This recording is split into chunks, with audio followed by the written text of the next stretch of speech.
Part 3. 30 minutes before, Phil is flying down the Pacific Coast Highway through the air in his Black Hawk chopper. He begins recalling his days in California years ago when he had a passionate affair with Fresno Fran, where they would hot steamy sex all over the place. One particular time, a moment that would forever change things, her husband Sal S.R. had caught the two of them doing the 69 on the welcome mat and got his shotgun and opened fire at Phil. Phil was able to escape with just 2 holes in his ass, but was so furious about his near death that he declared an open war on Sal and his family. The war was long and bloody and ended with Phil putting a bullet in Sal's head. Now years later, Sal's son has begun his vengeance by killing Phil's son Al and will surely go after him next. Phil sees a hovering chopper in the distance and figures it's Joshua. He calls him and tells him to follow his chopper. They're gonna pay a visit to an old friend. The two fly into Malibu and see Sal's huge mansion overlooking the ocean. Phil tells Josh, let's give Sal a friendly greeting. Josh is confused why they would be friendly before Phil teaches him about sarcasm. Ready ... aim ... fire. The beach house was taking heavy fire. Josh complied immediately with his leader and fired at the house from his getaway chopper as well. The people that were partying 24/7 inside were getting gunned down left and right. Phil gets so excited that he starts screaming cowboy yee-haw noises. Meanwhile, Vinny and Gino open the lock on the secret armory. Inside are several jeeps with roll cages and machine guns mounted on the back. Sal and the rest arrive immediately after, their Mustang stopping with skid marks. They walk into the armory inside the hillside. Juan wonders if every gang in the United States owns an armory. The chopper's seemingly infinite amount of ammo begins leveling the foundation of the house. Inside the armory, Sal gives the battle orders. Okay boys, this isn't grammar school anymore. This is actual combat we're about to engage in.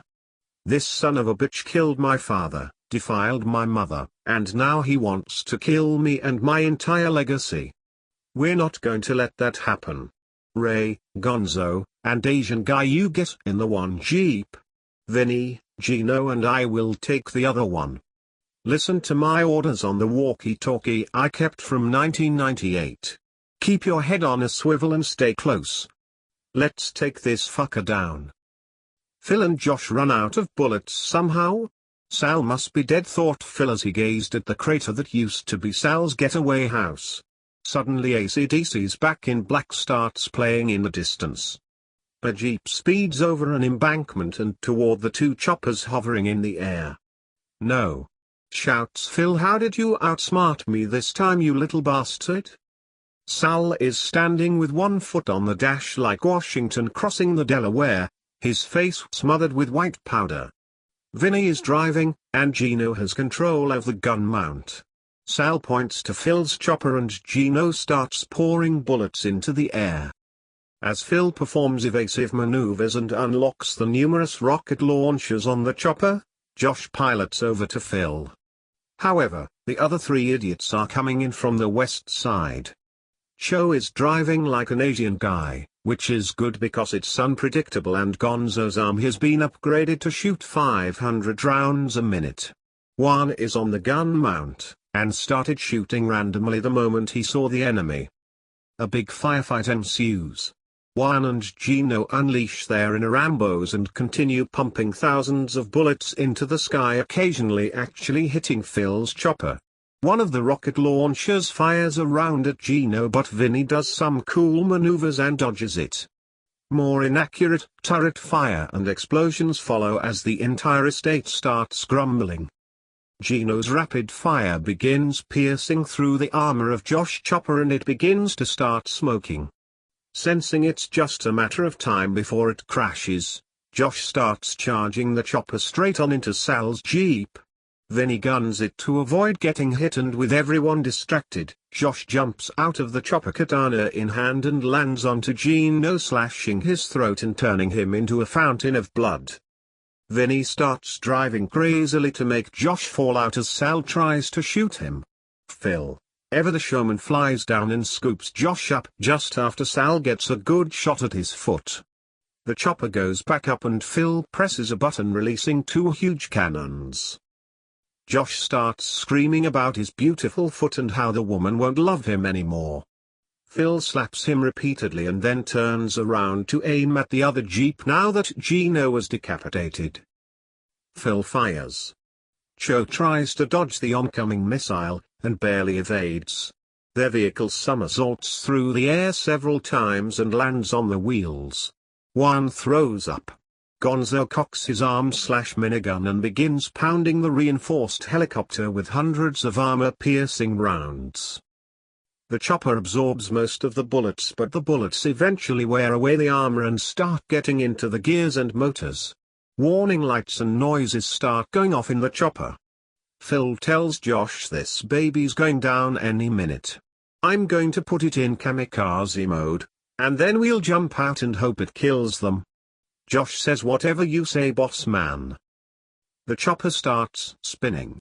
Phil runs to the cockpit and presses a button with a picture of an angry Japanese man, and a robot voice with an Asian accent comes on and says warning, self-destruct mode on. Evacuate vehicle or you die now. They lower the chopper as it starts accelerating. The two hop out the back just as it starts barreling towards Juan, Cho, and Gonzo. Cho screams abandon ship bitches. And the three seemingly escape before the chopper and Jeep collide and explode, creating a huge fireball. Chunks of flaming metal go flying. Sal's Malibu estate has turned into a war zone. Sal and Vinny run over to the three. Cho looks dead. Sal screams, breathe Asian guy. We need you.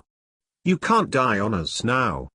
He proceeds to perform what he thinks is CPR, but what is really just him punching Cho in the chest.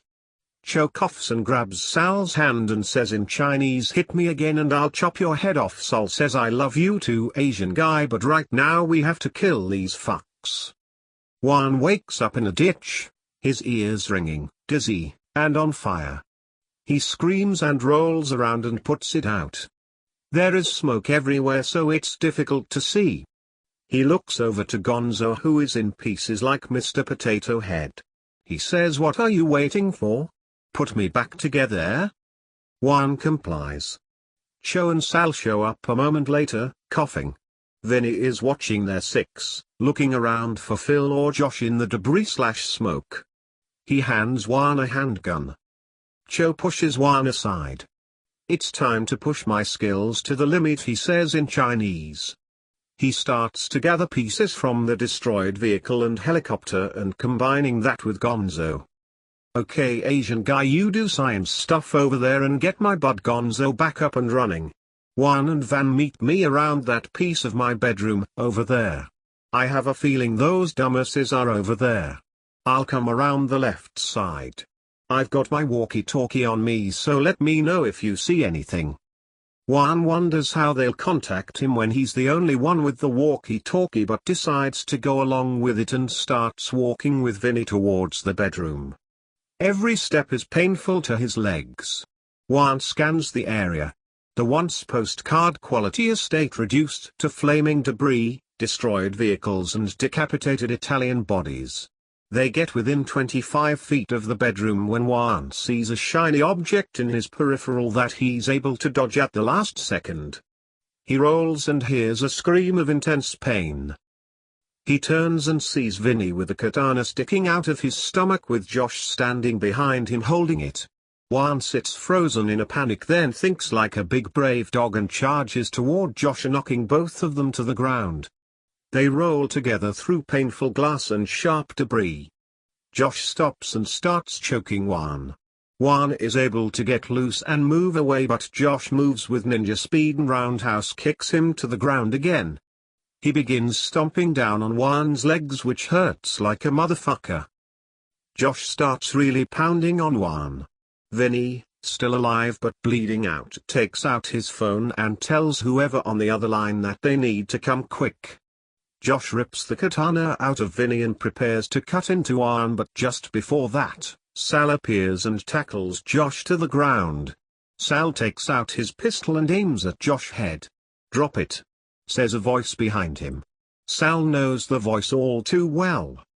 Sal drops the gun. He turns around slowly to see his nemesis Phil holding a ridiculous shotgun revolver. This is where it all ends. The end of this feud, says Phil. Today is the day that the doormat war is hung out to dry. Sal looks furious at Phil, but suddenly turns into a grin. Phil is confused when suddenly he hears an engine roaring behind him. It's Esmeralda on a motorcycle with a bat. She swings and hits Phil and he drops his gun. This barely phases Phil though. He has been bludgeoned innumerable times in battle. However, Sal doesn't hesitate to grab Phil's gun at the same time that Phil grabs it as well. He speeds around to make a U-turn. Josh looks back at Juan with bloodlust. Then he, with his last bit of life, throws a can of Colombian Coca-Cola. The kind with copious quantities of cocaine contained in the can. Juan picks it up and drinks it. He begins to feel the raging beast that he felt at the cat lady's place. Popeye-like music begins to play. I beat up blokes 'cause I drink me coke, I'm Juan the illegal immigrant. Juan says. Juan charges at Josh and the two clash in a classic bare-knuckle MMA brawl except less scary-looking. Phil and Sal, not wanting to be a sideshow, start a fist fight of their own. Esmeralda hops off the bike and throws Sal his brass knuckles. Phil screams, "There's the bitch that killed my son." Phil puts on his own set of brass knuckles and the two start wailing at each other again, only more bloody this time. The battles look about even. Cho and Gonzo more souped up than Optimus Prime appear. Sal sees them and yells, "Hey Gonzo and Asian guy. We need you. Kill these fucks." Phil starts laughing obnoxiously and says, "Do you really think they were on your side this whole time? Meet my rogue agent, second in command Mr. Cho. Are you kidding me? Asian guy, I trusted you. You were like a weird cousin to me. But wait Gonzo, are you in on this too? You threw me in a rape tide and chopped off my limbs. You're damn right I am, you sick, sorry son of a bitch," said Gonzo. Sal says, "Rape tide? What the fuck are you talking about? Remember that time that snuck into that college dorm and had sex with those cheerleaders? Or when we arranged for those cops to blind themselves? What's a few limbs between brothers?" Gonzo glares at Sal. "How much of a cock are you? After that night, you threw me in the jail with those crazy cops." Phil laughs at the conflict and watches as Gonzo starts shooting laser beams from his shoulder at Sal, who dives behind rubble just in time. Phil looks at Esmeralda. "Now get that tramp that killed my only son," he orders to Cho. But Esmeralda had already started speeding toward Phil, aiming for his head this time with her rusty bat. Cho does a somersault in midair and proceeds to kick Esmeralda off of her bike, but she rolls to the ground adeptly. He says some battle cries in Chinese as he draws some nunchucks from under his robes. Esmeralda pulls pair of ninja-like knives from her boots and they start clanging weapons like high-budget kung fu flick. Meanwhile, Juan and Josh are punching each other relentlessly. Juan is like a wild animal, completely lost in drugs and rage but somehow still using Popeye mannerisms. Josh is also lost in a fury. He was nearly beaten by one Mexican today, and he wasn't about to let that happen again. Juan kicks Josh in the face, his legs rejuvenated from the cola. Josh falls on his ass as Juan does a Popeye laugh. Sal grabs the katana and charges at Gonzo. The blade breaks upon touching Gonzo's reinforced armor, which pisses Sal off. "It was a lot easier to cut you up before Asian guy gave you a makeover," screamed Sal. Gonzo's fist launches off his arm and punches Sal right in the stomach. Before he can react, Gonzo flies over, grabs Sal and tosses him 20 feet across the lawn. Phil yells, "Hold him down Gonzo.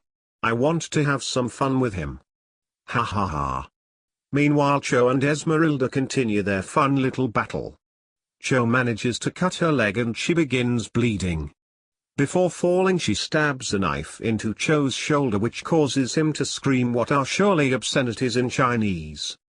Juan continues pounding Josh, who is clearly no match for Juan in Popeye mode. Juan starts bloodying up Josh's face. He decides it's time to lay the Mexican finishing movie on him. Suddenly, however, Juan's lust for blood and fighting starts going away and his strength appears to fade.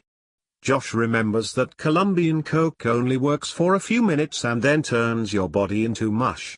Juan tries to stomp on Josh's head, but his leg is too weak, so Josh is able to grab and flip him upside down onto his back. Josh says, "Okay, you little bitch, time to do what I should have done in New Mexico." He takes his blade and starts cutting into Juan, who starts helplessly screaming. He gets within inches of Juan's heart before a loud bang is heard. Juan feels warm liquid fall onto his body. He looks up and sees Josh with half his head blown off. Juan stares horrified as Josh's body collapses. A moment passes before sirens are heard. Finally the goddamn police realized there's a World War III going on here, thought Juan in Spanish obviously. Two police SWAT cars pull up. In one is a cop with sunglasses with two bodybuilders and a tall guy who definitely had a John Cleese look going for him. In the second car, another cop with sunglasses seemingly lost with a giant hairy man and gasp, could it be, thought Juan? Ray? Juan rubs his eyes comically and struggles to get up. Mi hermano. Es la realidad? He wobbles to his brother, ignoring the fallen Josh that had just been torturing him. Ray steps out of the car, followed by the hairy giant. Both are wearing slick mobster suits. Ray puts down the sniping rifle that he had just saved his brother with and waves to him.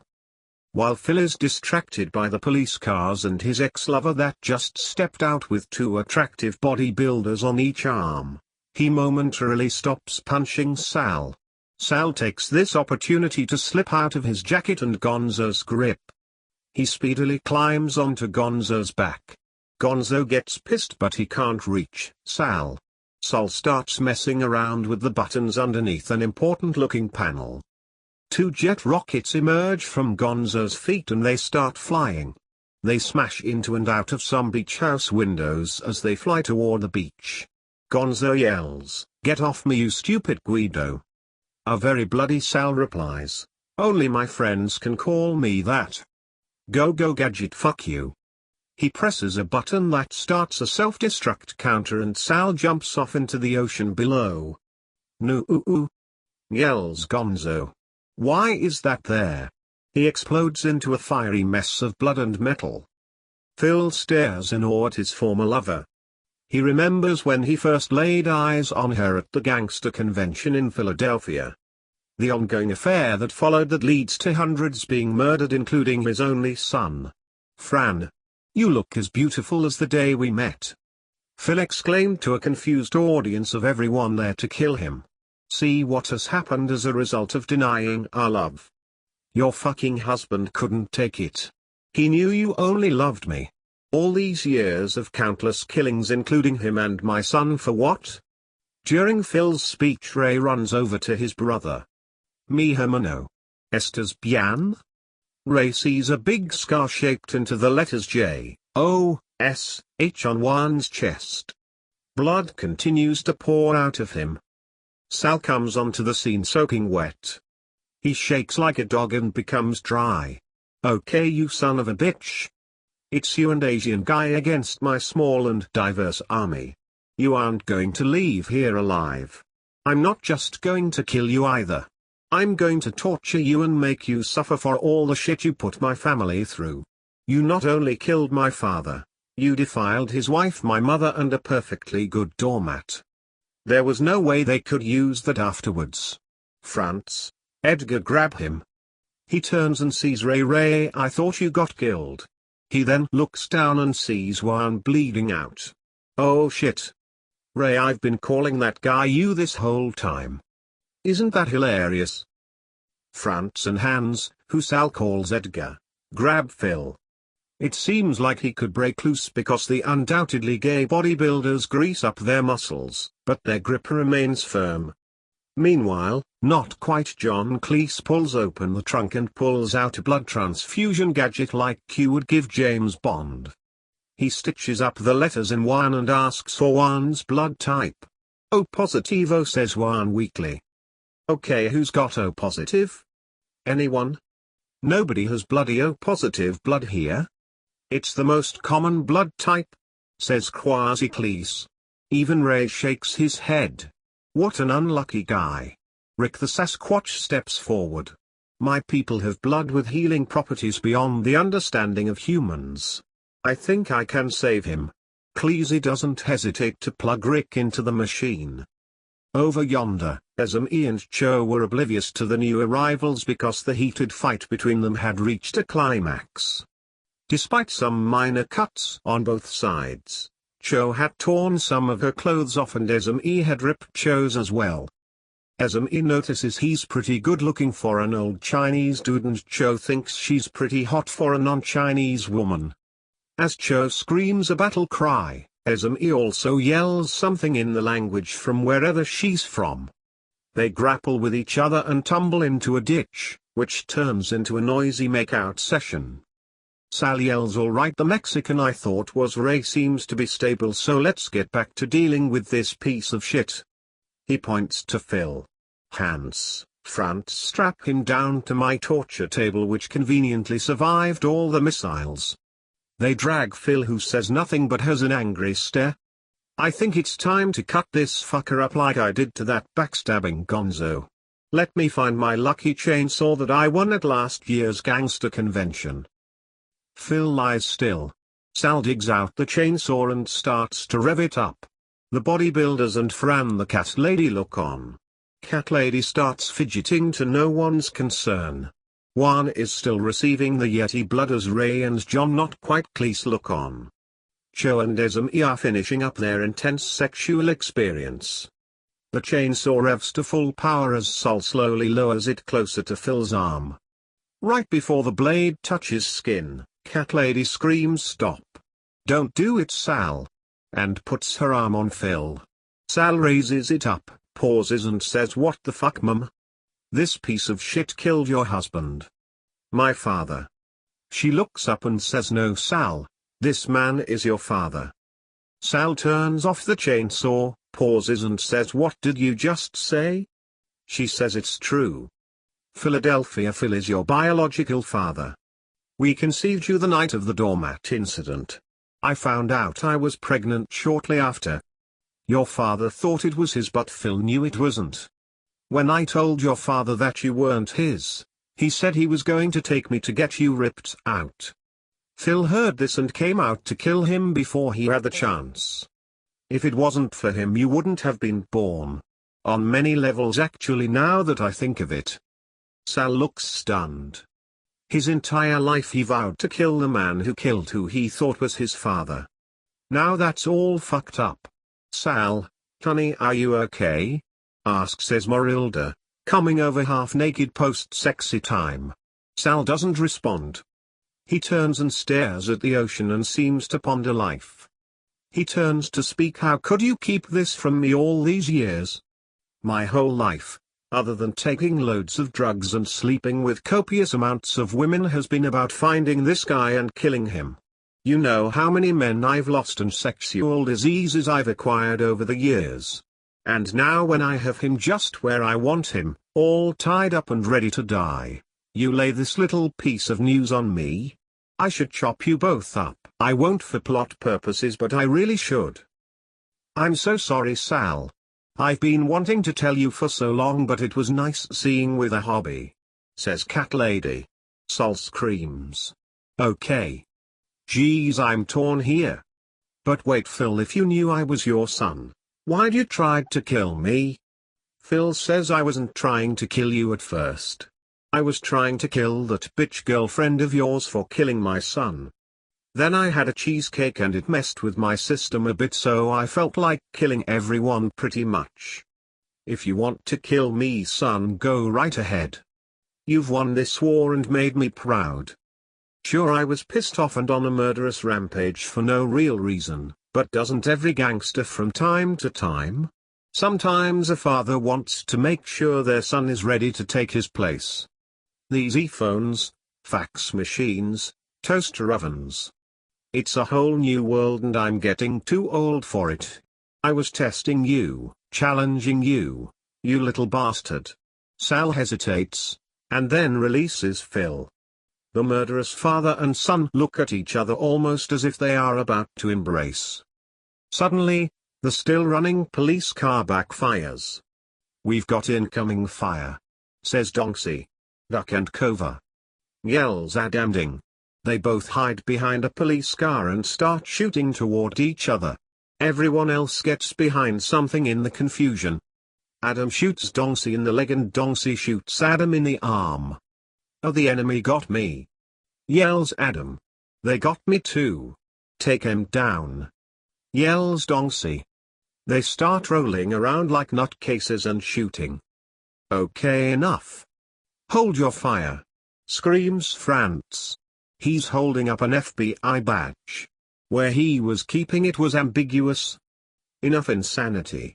Ever since we got here to investigate, there has been nothing but crazy shit going on that would make Hiller blush. Hans is talking on a radio that also mysteriously appeared out of nowhere. "We even had to replace Sal's chainsaw with one without blades so we can get some more information from you two," says Frantz.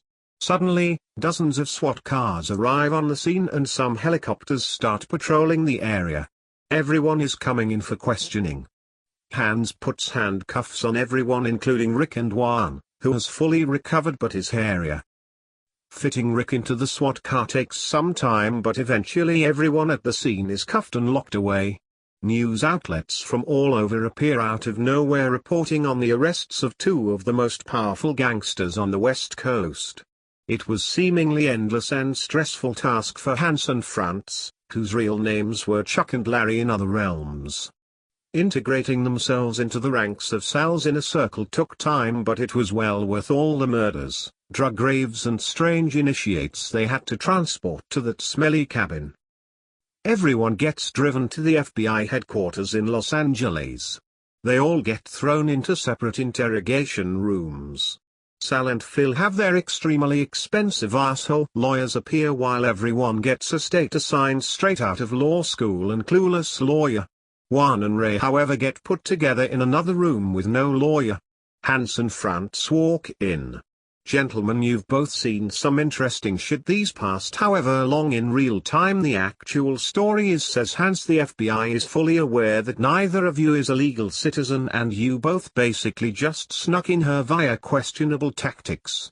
Ordinarily we would hold you prisoner and deport you afterwards, but these are extraordinary circumstances. The FBI has spent years and millions of dollars trying to get Philadelphia Phil and Sacramento Sal together for one huge bust but was never able to. Then both you gentlemen show up and boom, it just happens," says Frantz, slamming the desk with his fist.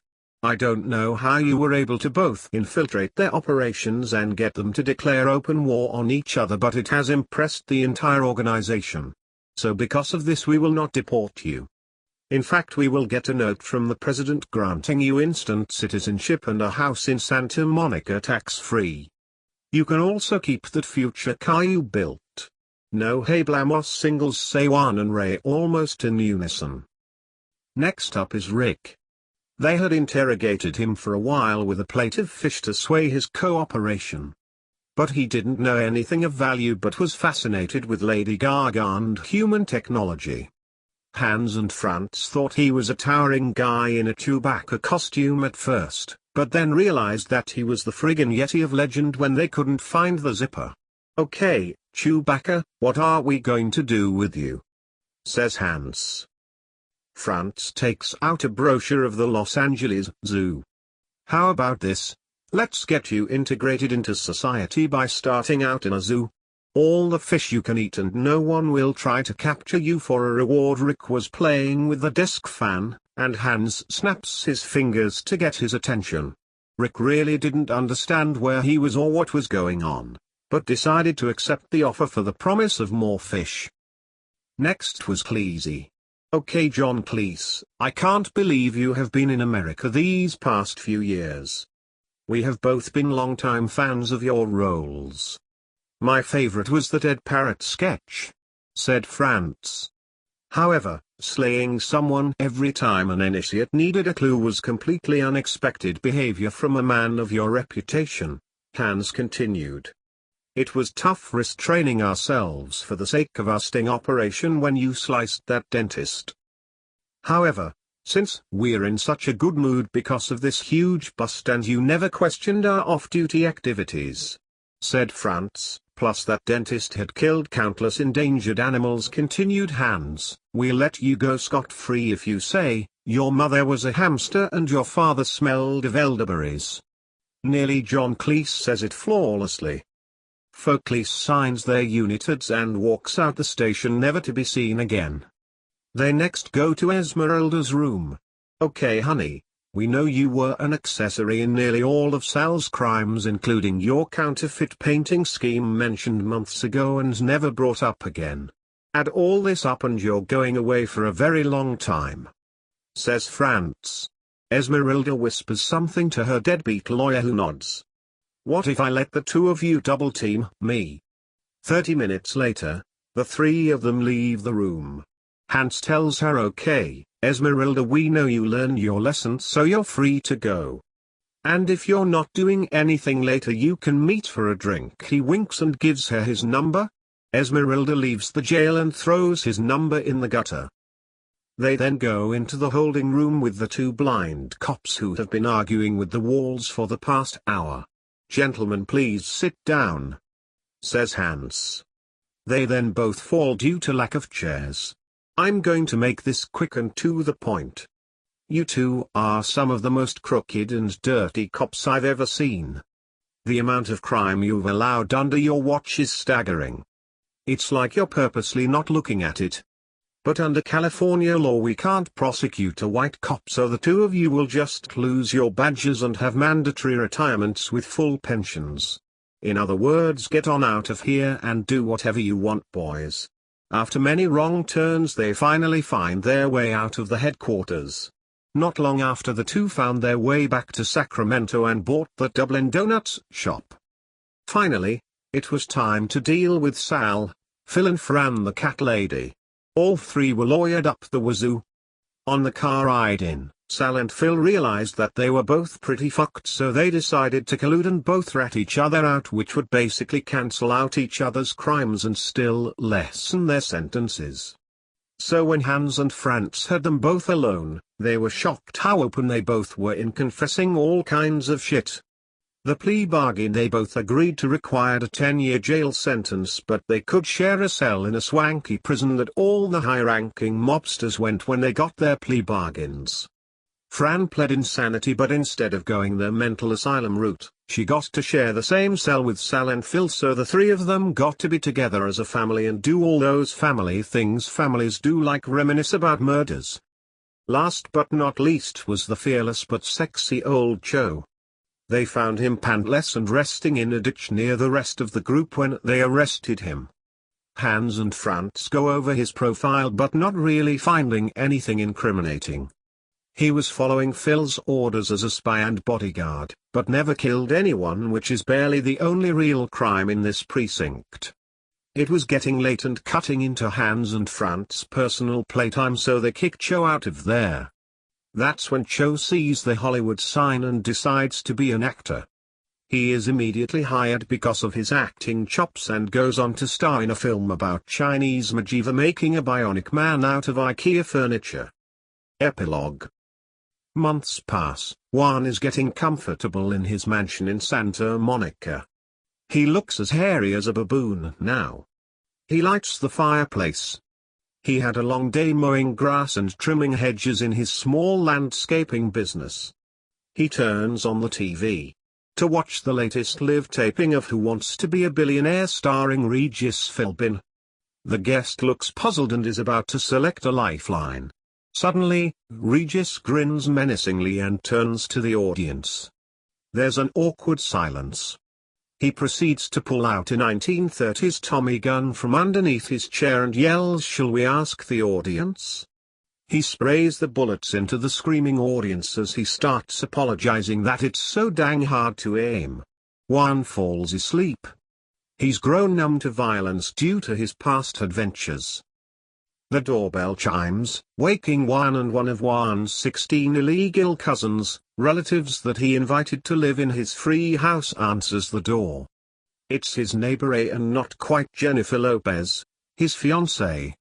They sit around and reminisce about the past adventures. Jennifer wants to hear more about the dirty, violent parts, but Ray says she's not ready for that. There's another knock at the door. This time it's Joe, here for the little get-together as well.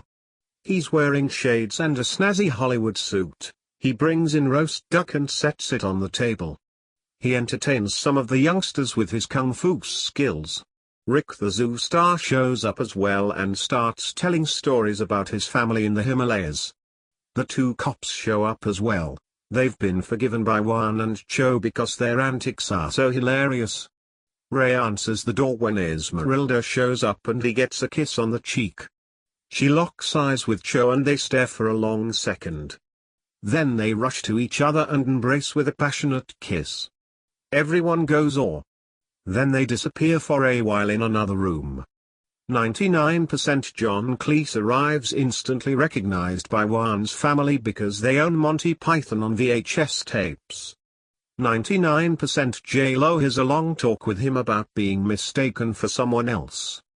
After the festivities are over and everyone goes home except for Juan's tenants, family, Juan goes into a secret locked room. On a table, he looks over at a book titled How to Be an Unstoppable Gangster by Philadelphia Phil that Sal stole from his dad and Juan found in the ruins of Sal's estate. There is also cocaine sealed in boxes of different types in the room. Juan grins menacingly and starts reading the book, after finishing his Rosetta Stone CD for English.